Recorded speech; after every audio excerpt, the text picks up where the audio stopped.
Hello and welcome to Everything Self-Love and Recovery. Today I've invited a special guest, Ricky P. from Louisiana. And I'm going to ask Ricky to come in and tell us a little bit about yourself, Ricky. Hi, I'm Ricky P, and I'm a recovering alcoholic addict. I'm born and raised in the city of New Orleans, come from an alcoholic family, mother, father, cousins, uncles, aunts, grandparents. Very, much a social thing here in New Orleans is to pick up a drink. Yes. Um, I started drinking at a very young age. I started drinking at the age of 7. Um, because of some, I'll be honest, sexual abuse by priests in the Catholic Church. Wow. I saw my parents covering up their problems with alcohol, and even when I went to my parents with what was happening back then, they looked at you and said, "Oh, priests don't do that sort of thing." I understand. Uh, I was actually sent to a child psychiatrist who diagnosed me as a child with a vivid imagination and was a compulsive liar. Wow. Um, it took them 4 years to realize that I had been being abused for 4 years. They found blood in my underwear, and that's how it was discovered. Um, my drinking continued on from there. I came from actually a good home, besides the fact that my parents were alcoholics. Both my parents worked. I was raised by what nowadays would be called a nanny. We Hmm. called her mama. Um, I went to some of the best schools in this city. Um, Graduated from a public high school. Continued on with my alcohol and drug use all through high school. But my drug use had just started in high school with the smaller drugs like Quaaludes and speed and that kind of cocaine. They didn't have the stuff that they have out there today that'll kill you. Wow. um, so to excel in what I did, to make sure that people didn't couldn't see it on me that I had been sexually abused and that I was drinking to cover it up. I excelled in everything I did. Straight A student, drama school, 4.0 in high school. Um, Played baseball from my freshman year as a varsity pitcher, first string. Um, so yeah, I grew up from a very educated family. Both my parents, well, my dad went to Tulane University, same school I graduated from later in life. And my mom was early on in computers. She was what was known back then as a key punch operator. I was too at one People time that don't know what ago. that is, people that don't know what that is, it's actually they sit down and type the things out that the computer reads. It came out on little cards with holes in them. Oh, And they would feed those cards to the computer. The computer would read them and send and answer the problem. Um, so life was good all through my childhood. I mean, it wasn't that I wanted for anything. The only abuse that I had was that sexual abuse by the priest. And of course, not being believed by my parents, I consider that a little bit of abuse myself. absolutely. But it's at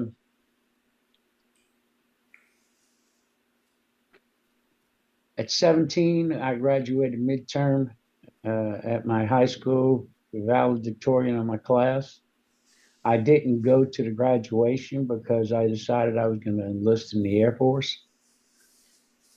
Um, right before I enlisted, I got offered a scholarship by the Air Force Academy because I was in junior ROTC in high school.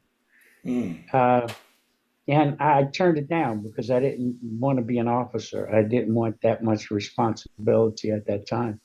Wow. So my parents allowed me to enlist.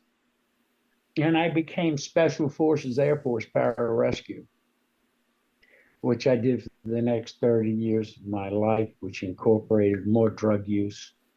Mm. Uh, it started in Vietnam and ended in Afghanistan. I served for 30 years in the United States Air Force. Um, 5 marriages, 4 children, and one dead fiance. Uh,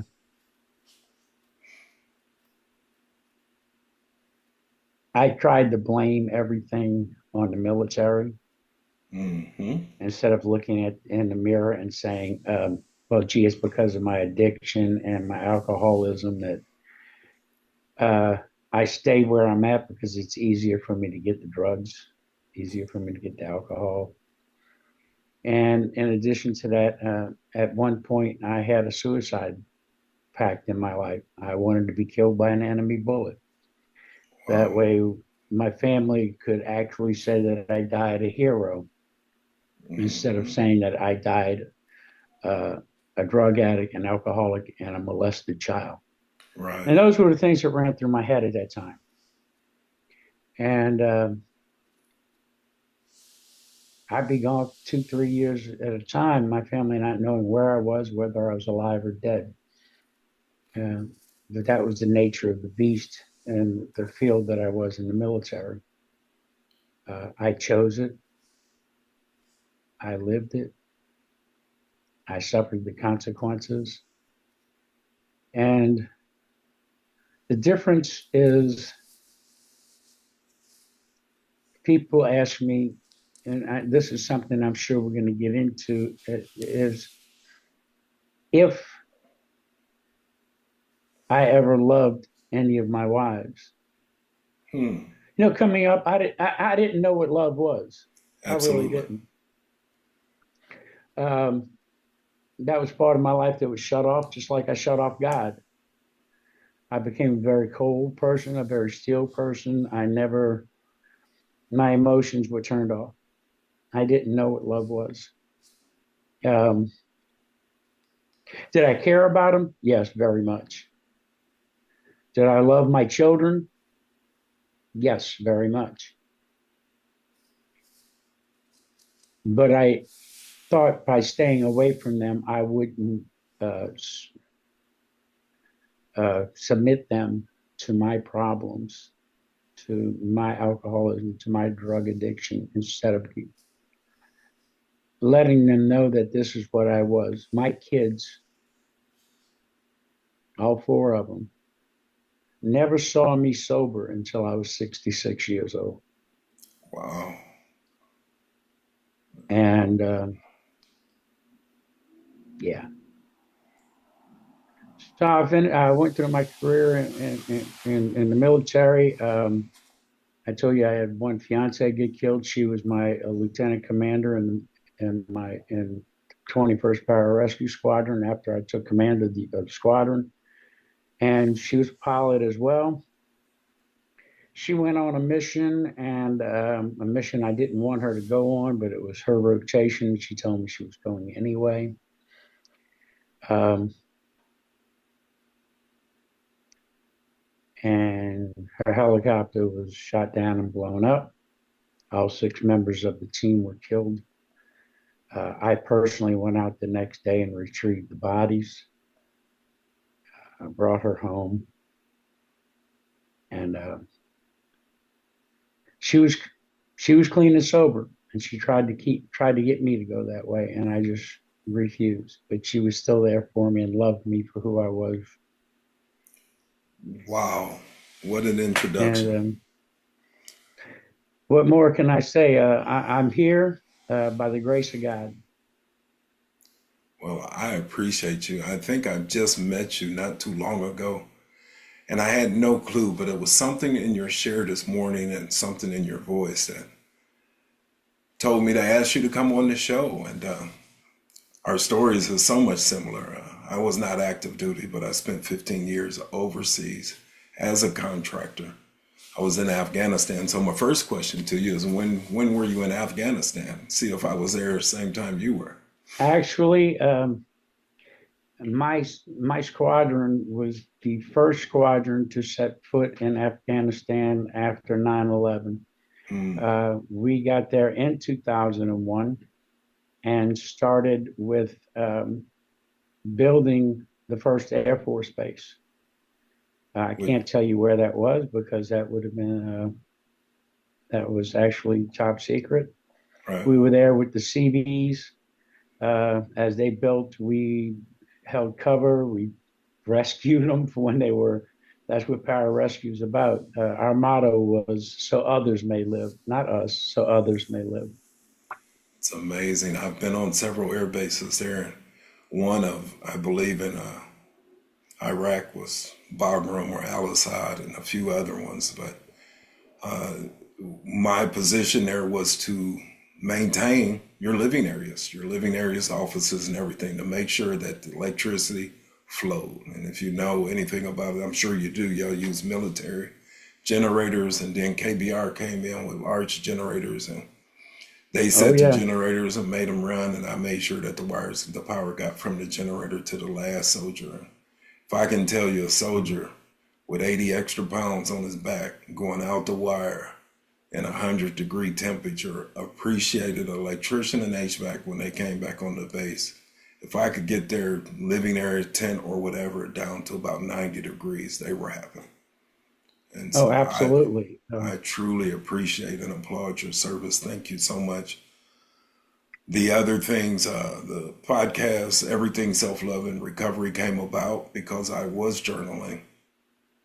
I had stayed sober since, I've been trying to stay sober since 91 and came in and out. Finally got some sobriety from February 2nd, 2000 to 2016.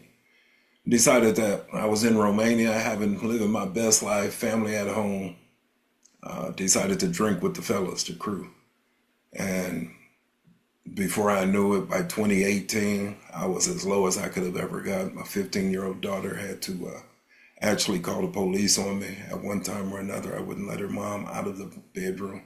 I wasn't physically holding her, but I was physically holding the door because I was stark out of my mind. I can laugh about it now. She's in my life. She Yeah. speaks to me regularly, so my daughter does. And that's a beautiful thing. But during that stint and during the fourth and fifth step, my sponsor said, "Man, you got some other A's you might need to apply. You might need to visit, And he was talking about sexual anonymous and all of those other Right. things. But I I found a couple of programs. Didn't want to go to that because I just didn't trust it for some reason. But either way, journaling got me on this road of you love you and everything self love recovery. I uncovered as well childhood trauma. I was inappropriately touched at around 8 years old. I began drinking soon after, smoking weed, and story goes on from there. But today, I welcome you to the podcast. I thank you for being so candid with us. And I just would like to go down, a couple of questions and start some more conversation. One of them is, what has been the most important aspect of your self-love journey in maintaining sobriety? Oh wow. One of the most important aspects to me of my self-love journey and my sobriety would be the fact of being able to love myself again. There were many times when I would be asked by my medical team, my psychiatrist, and as such, um, how's it going? Hmm. You know, what do how do you feel about you, about what you're doing? Yeah. And I would look them in the face and tell them, I hate myself. Hmm. I won't even look in a mirror because I can't stand the person that's looking back at me. They said, "Oh, I'm sure you look in a mirror when you shave." I said, "No, I shave by feel, just like I did when I was in the jungles or in the desert. We didn't carry mirrors, we shaved by feel." He said, "Well, I know." I said, "And when I brush my teeth, I look straight down into the sink. I don't even glance up."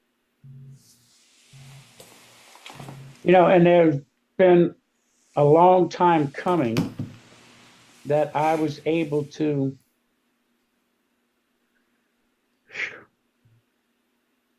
I'm 66 years old. Finally, I had a white light experience. People don't understand that, and maybe one day I'll explain it, but I had a true white light experience. Wow. And went to rehab. In rehab, I had one of the best counselors I've ever had in my life. She knew I was a psychologist. Mm. So I'm a licensed practicing psychological counselor, and I'm right now working on my PhD in psychology. I'm sorry for laughing. It's just amazing that a psychologist has to go to a psychologist, but go ahead. Oh, yeah, absolutely. But she taught me things about myself that I never knew. She taught me about starting to like that person again. Yeah. And once I accepted my higher power fully and completely into my life with a clear head, not a fogged one by alcohol or drugs, with a clear head, I had already come off of the cold turkey, off of the methadone, and off of alcohol at the same time. Mm. Uh, I had a clear head, and I was actually able to connect with my higher power. This thing that I had turned my back on from all of my life, most of my life, throughout all of my adult life, Yes. had turned my back on God. I didn't believe he was there anymore.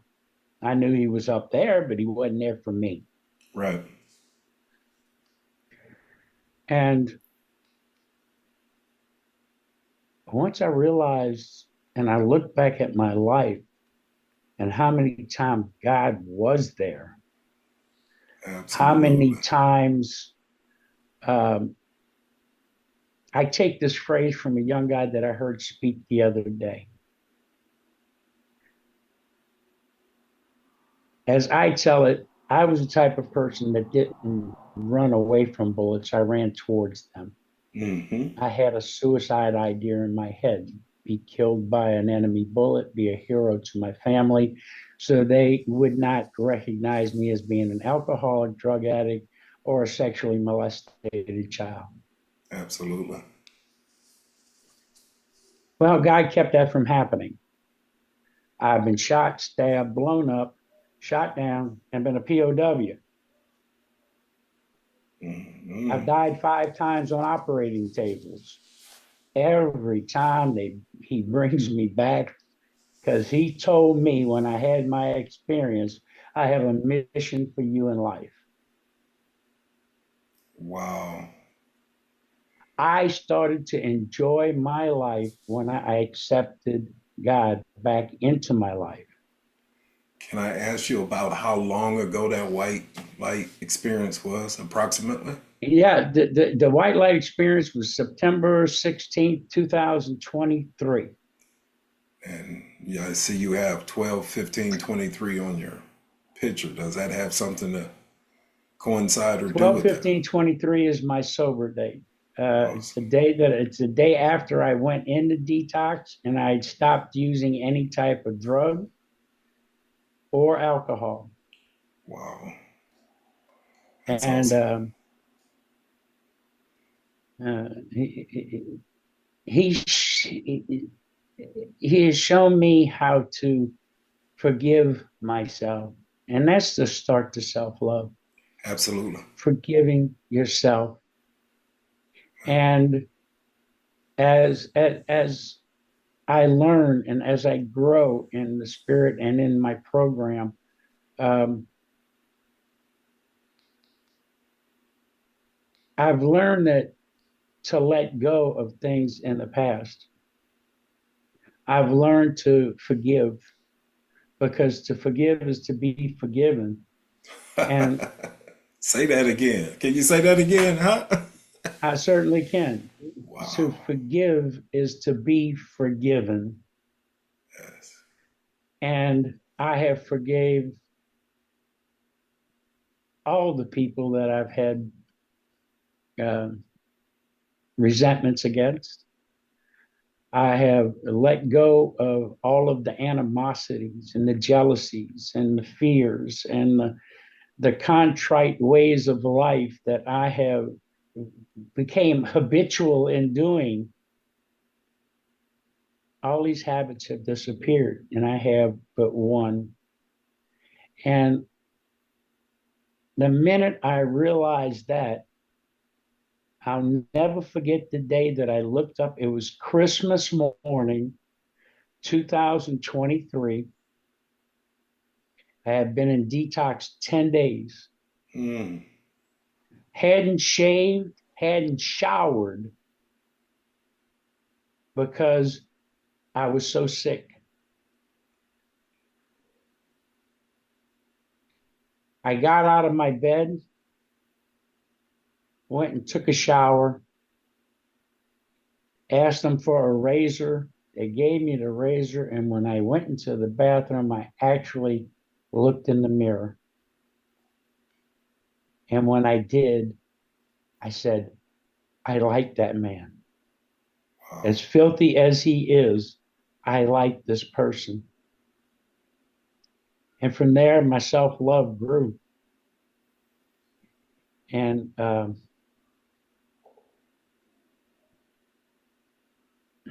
it's hard to explain.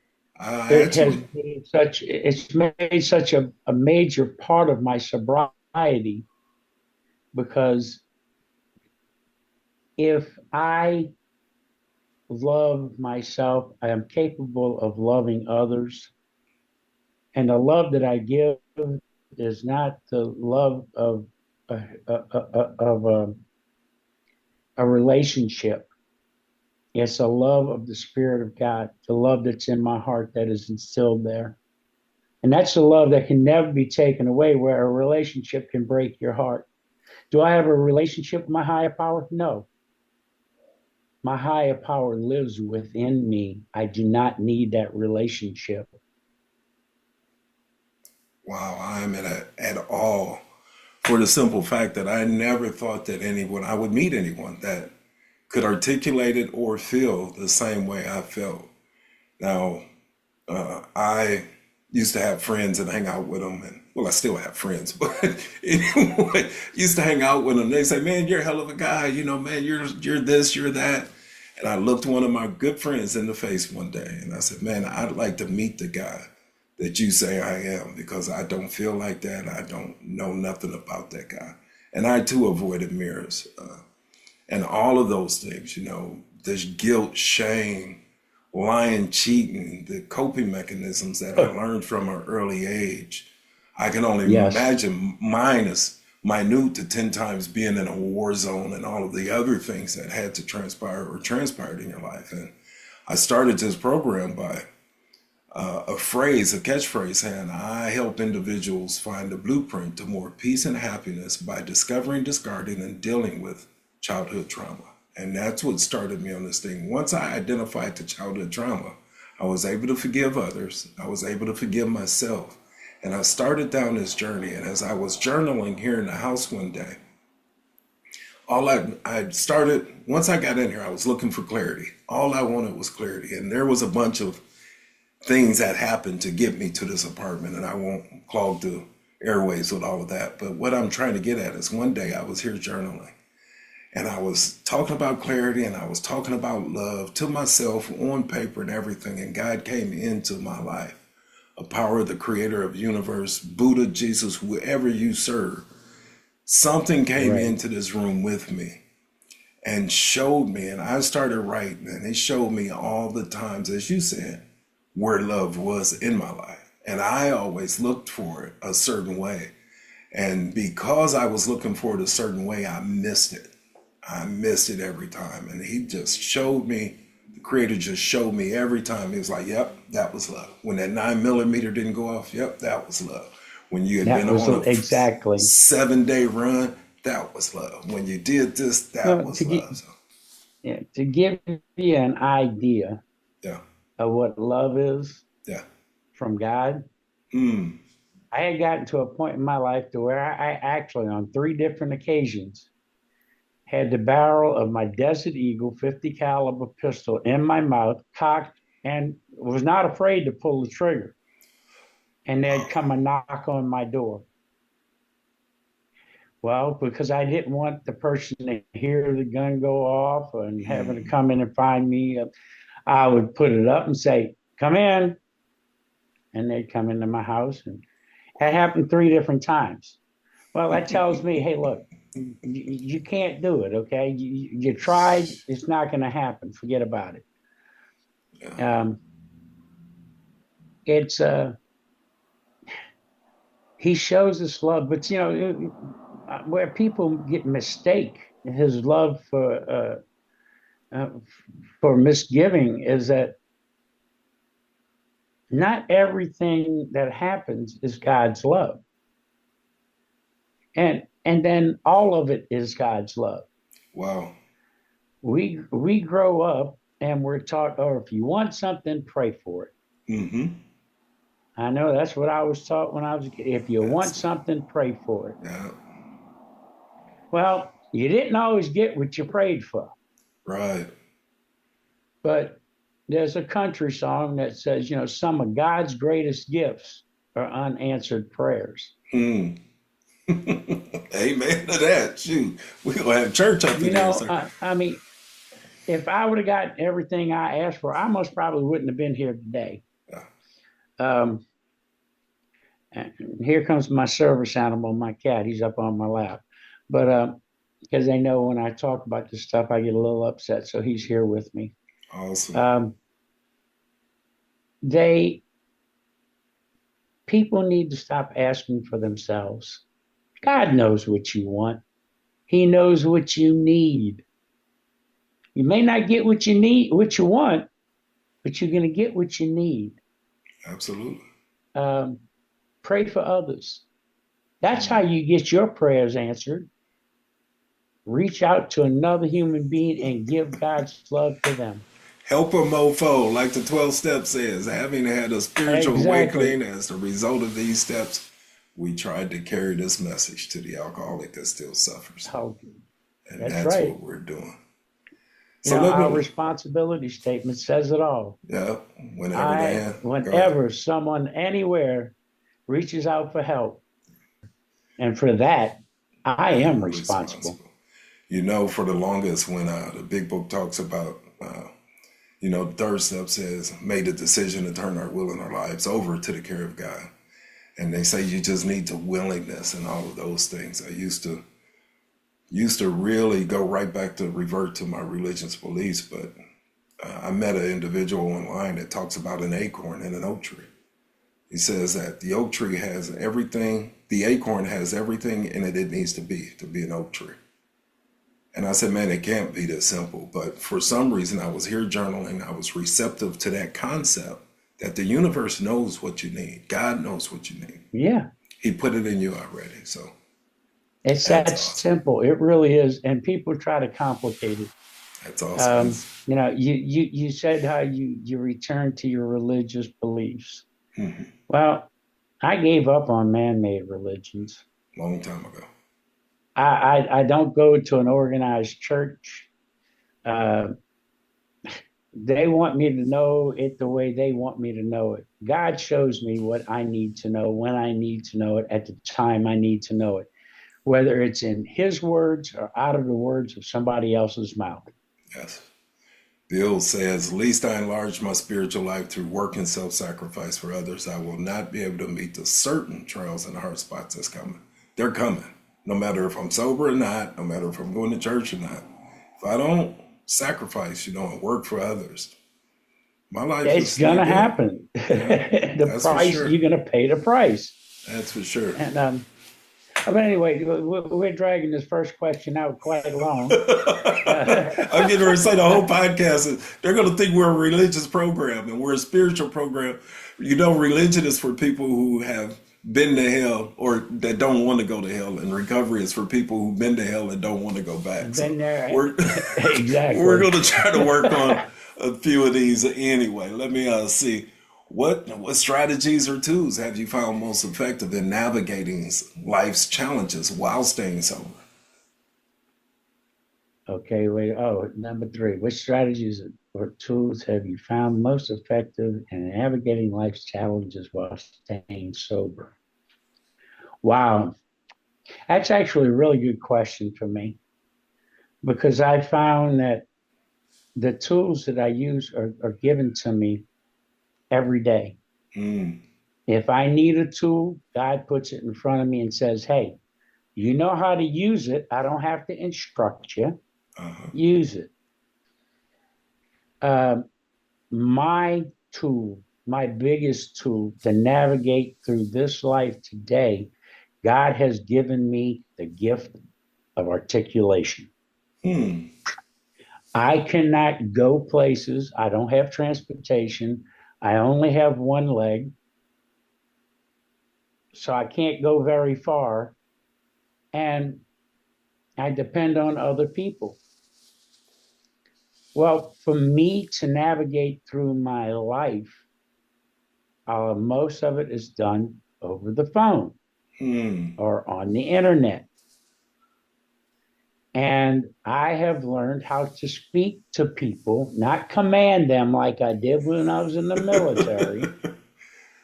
I've relearned, and I say relearned because I knew how to do that before. Mm-hmm. Um, and God has put it in my heart to where I'm not, excuse my terminology, such an asshole. Mm-hmm. Um, and by being cordial, intelligent, and understanding of the person that I'm talking to, I get things accomplished. Absolutely. That's awesome. You know, our kind words can take a bad situation and make it into a glorious day. Yeah. Um, and people don't understand. A smile is contagious. Hmm. A frown is corrupting. Um, if you smile at somebody, they're going to smile back whether they want to or not, and they're going to pass that smile on to the next person as well. Absolutely. So if you can bring an ounce of joy into a person's life, that ounce of joy becomes a pound by the within the next hour. Wow. I've had two individuals, well, one, two, well, three or four individuals in my life, but I had a visually challenged individual that I know very well through these rooms in 22 years or so. And he told me specifically he lost his eyesight somewhere up through the thing, and it's in his story. So it's not that I'm divulging anything that he wouldn't say. But he told me he sees more today than he could ever with his eyes. And I would say all of that to say that you can hear a smile in a person's voice. You can see a smile in a person's voice. Yes, you can. Yeah, I Awesome. mean, you can hear it, you can feel it. You don't have to see it. Um, that's why I said my communication skills. God has blessed me with articulation, and I don't fumble with my words. I don't worry about my words because before I speak at all, I'll be honest with you. I say a prayer, and my Awesome. prayer is simple. My prayer is this: Lord, let thy will be done in my life. When I speak, let it be your words, not mine. Hmm. Part of the St. Francis prayer, the 11 step prayer and the Yes, it 12 is. steps. I've heard and learned more prayers in Alcoholics Anonymous than I have. My sponsors keen on the third step and the seventh step. I quote it every morning. I repeat it to myself every morning at the end of my meditation. And he's a firm believer. He's blessed of food the other night, someplace we were at. And he said, thank you. He says, that's my second favorite prayer. And I said, so what's your first one? He says, the third step prayer. Yep, absolutely. Wow. So you know, how has your perspective on living life on life's terms evolved throughout your journey? oh, wow. Living life on life terms, it started out kind of difficult for me. Um, I was used to being on my own. Mm-hmm. since I started my sobriety and I came out of detox. I had to live in someone else's home, abide by the few rules that they had. Um, Financially, I bounced around because I really didn't know how to manage myself yet. So that journey or that walk um, became easier Mm, and easier as I became more of a responsible adult. And by being responsible, I don't mean, oh, paying my bills on time or making sure I was at a place at a certain time. When I say responsible, I'm talking about responsible for my physical health, my mental health, yes. and most of all, my spiritual health. Life became so much easier for me to traverse these steps to recovery with a smile, Hmm. not with a complaint, not with anger, not with, oh, why do I have to do that? No. Why? Why? Me, Me, me, me. me, me, me. I. Yes. And, but I learned that, yes, I have to look after my own sobriety. I have to take care of my own spiritual growth. But this is the program that I'm in is not an I program. Oh, It's a we program. absolutely. We look after each other. We speak to each other, tell each other what's in our hearts. And I'm sorry, I have to be totally honest. And if you don't like what I said, oh fucking well, okay. I'm sorry to put it that way, but I'm military, and I'm going to say I it like it love it. is. Um, you You know, know, Bill talks people about, just or the doctor's opinion talks about, we suffer from a threefold disease: spiritual, physical, and mental. And I thought I was yeah, coming in here to control my drinking and to stop smoking crack. But I've learned how to be that person that you say you are, a responsible human being. I know, courteous, exactly. understanding, forgiving, soft spoken most of the time. Yeah, and that's what blows my family's minds. Okay, Yes. I was always the loud, boisterous one. Okay, 'cause I Hmm. wanted to be the center of attention. I I had to still have the do. I'm sorry. spotlights on me. Go ahead. I'm sorry. But now I call my daughter and I talk in very soft tones. Sometimes she has to ask me to speak up because she can't hear me. Um, and when I talk to people on the phone and they're getting frustrated, like I'm sorry, but these telemarketers that call you constantly about upgrading your Advantage plan or this card that's supposed to be have come out for to get people more groceries and pay light bills and stuff, and it's a scam. And my Advantage plan I have set in place. It renews automatically. I love the plan I'm on, and I tell them that point blank, and they just keep talking and talking and talking. Then finally, I say, "Look, I've been nice long enough." Uh huh.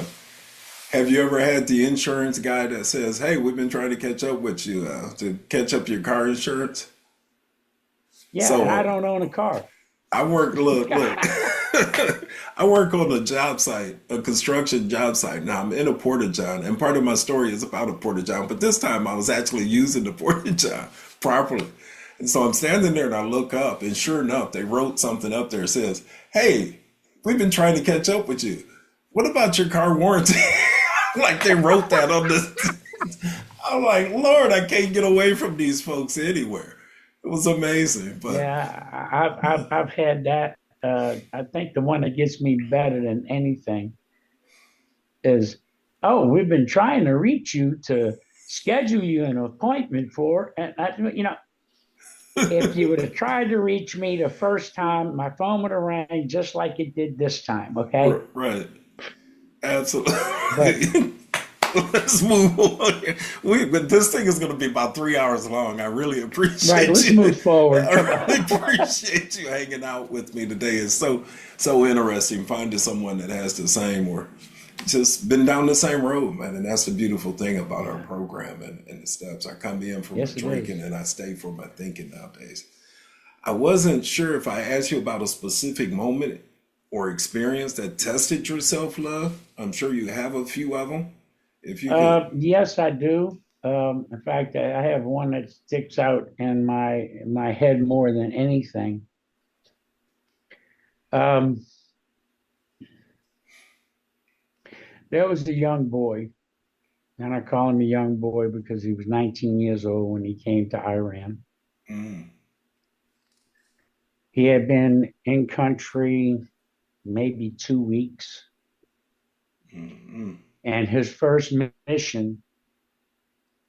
I hate to put this on your podcast, but I tell it like it is. He was hit in the chest by a phosphorus grenade. wow. He was basically burning to death. I had and there's no way to stop it. You Mm, can't put it out with a fire extinguisher. You can't put water on it. You can't do nothing. Phosphorus burns and it's got to burn itself out. So I wound up having a shooting in his head. mm,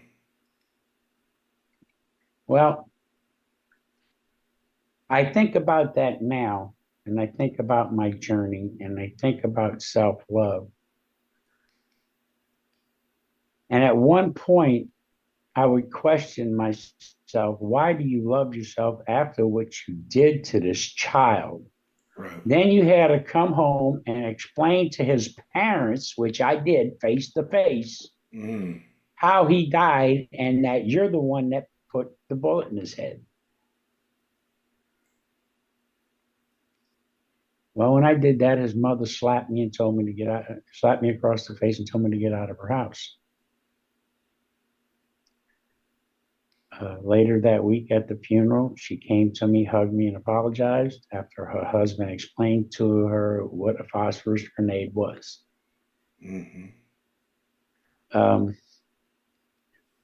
in case those of you podcasters don't know, a phosphorus grenade burns at 2,000 degrees Kelvin, which is almost the heat of the sun. wow. Um,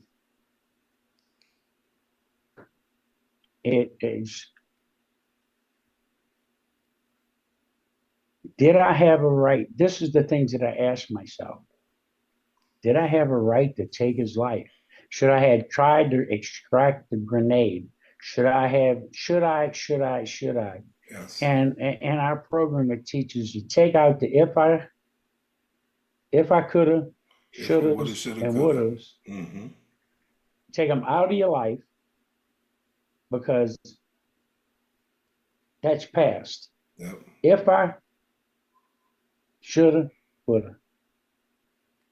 And when I started doing that, I found that I forgave myself because it wasn't my fault. Right. He was there doing his job. He was protecting the paramedics that were working on a wounded Marine.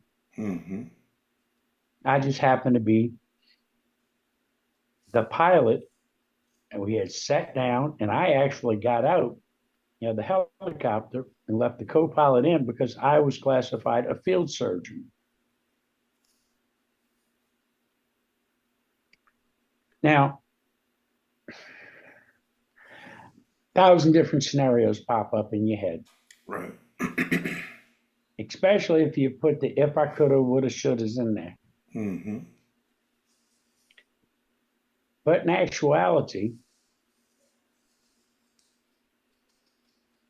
I used to really be very, very distraught with myself, even to a point of hating myself because I did that. Absolutely. But God opened my eyes and showed me, hey, This wasn't your fault. Mm, You didn't do it. You just couldn't save him. But I wanted him home anyway. right. Wow. And with that, all of a sudden, the barricades or that rocky road that I was crawling up over this what I thought was a mountain turned out to be a molehill, and God used a Liberty bulldozer and smoothed that out so I could get past it. Wow. And so on the self-love side of it, I really, contemplated a lot of times whether I liked myself or loved myself because I did that. Now, when I look at it, I actually say I love myself for doing it. I Yes. saved this boy a lot of misery, a lot of pain. I saved him from having to be left in the desert because we couldn't have boarded him on our helicopter with a burning phosphorus grenade. Mm, Um, I wouldn't have been able to bring his body home. Uh, but God lets me know when I need to do something. that's And awesome. I didn't realize that back then, Right.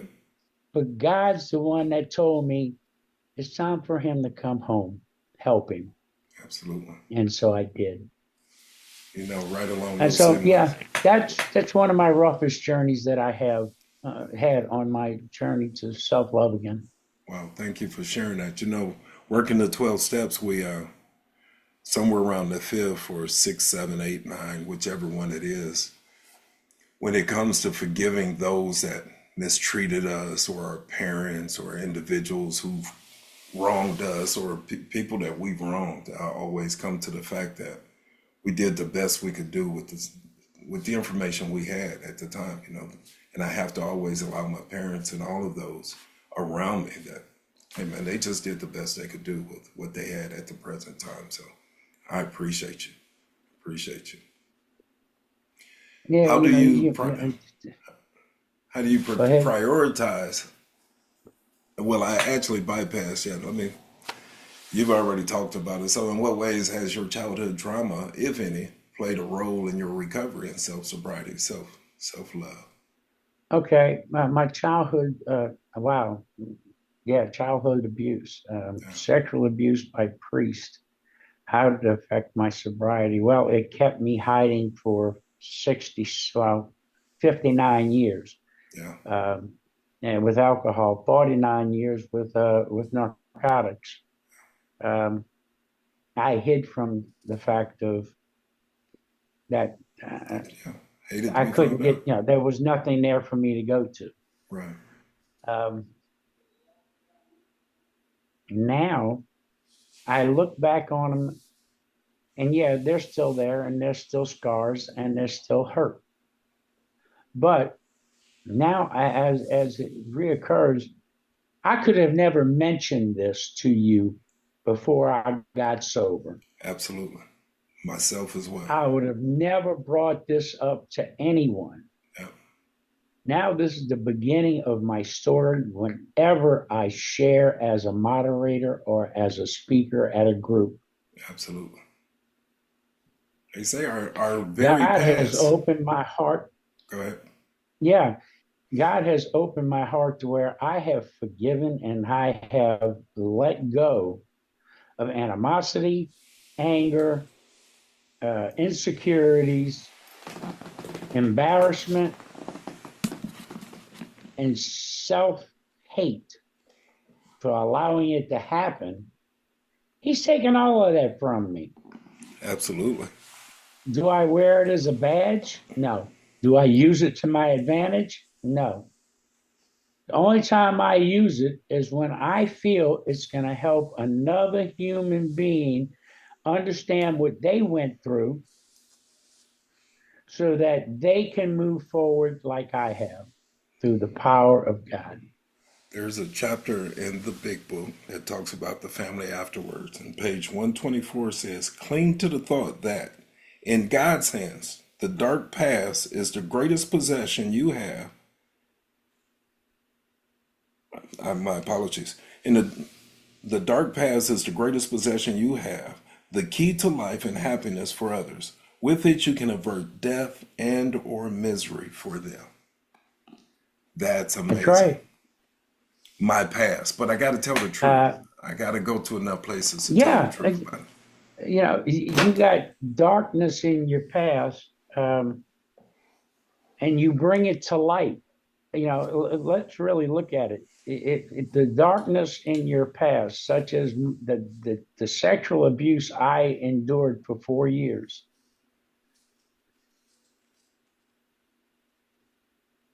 I kept it in the dark. It affected me. It made me angry. It made me hate. It made me become a kill crazy SOB from the word go in the military. Yeah, That's why I did my job so well. But it also hindered me from making relationships sexually, uh, romantically. I mean, I didn't know what any of that meant. Sex absolutely. was sex, Hmm. and now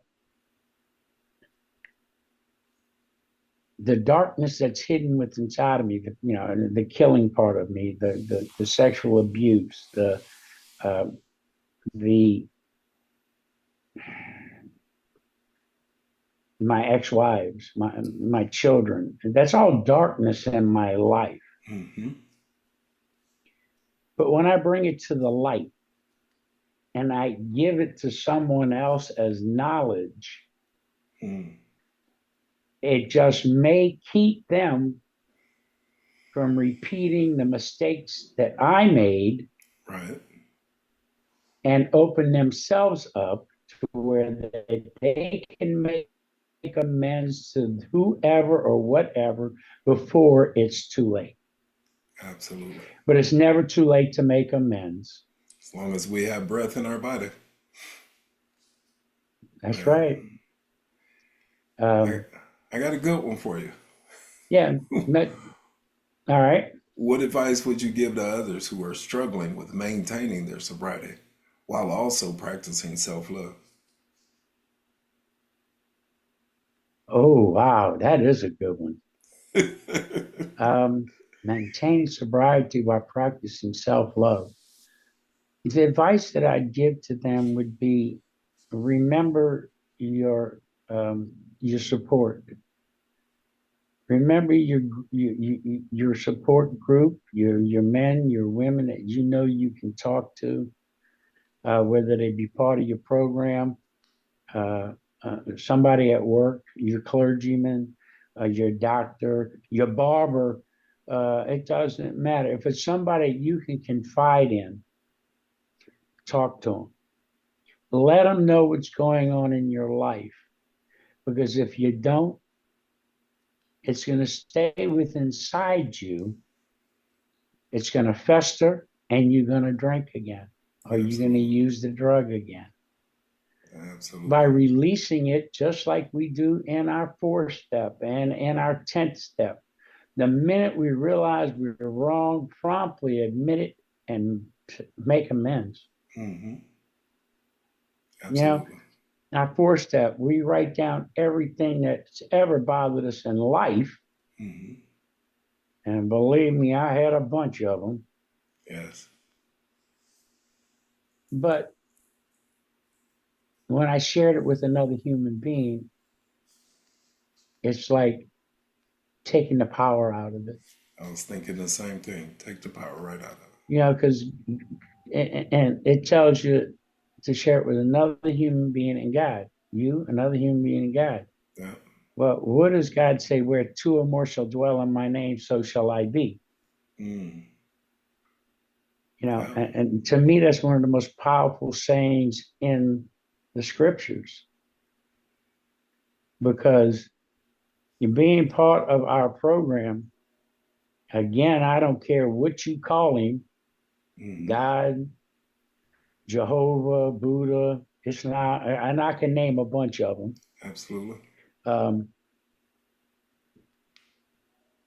if we're joined together as a unit, if there's two of us or 102 of us, God is present and is working his miracles through us. Yes. So when I would say to the person who's struggling with keeping their sobriety with self-love, love yourself a little more. Hmm. Open yourself up. Give some of your hurt to somebody else. Hmm. We don't care what you are. We don't care who you are or what you've done. You need to let it out. You need to let another human being know. Because, as I said, you depower it the minute you open your mouth. Absolutely. And the more power you take away from it, The more power you get. thank you very much. And the I more can. power you get, That's you're it. not going to pick up that first drink. Absolutely. In parting with a closing remark, just give me an explanation of what does "you love you" mean to you in the context of your sobriety and self-love. Me loves me in the context. Well, that's kind of an easy question for me. It is. It really is. Me loving me is most probably the second most important thing in my life. And I say that the second because my first is I love my God. And then it's me. Hmm. And it's me because I'm sober.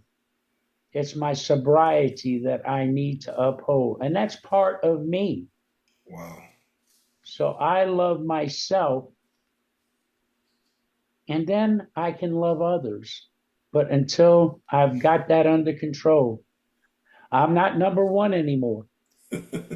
I New used to world. think I Whoa. was number one in everything. I'm not number one anymore. Absolutely. God's number one. I'm number two. Sobriety is right there close to me.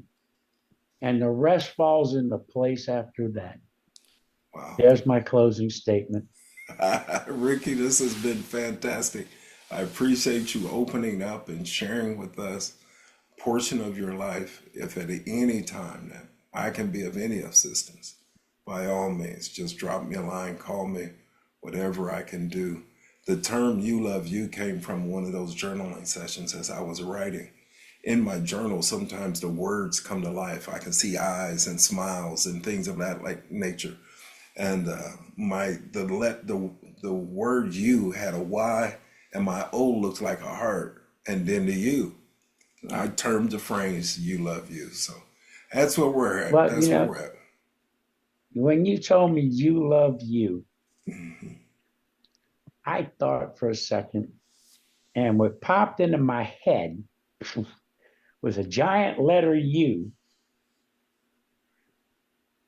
with a heart around it and a small U in the middle of it. Wow. You love you.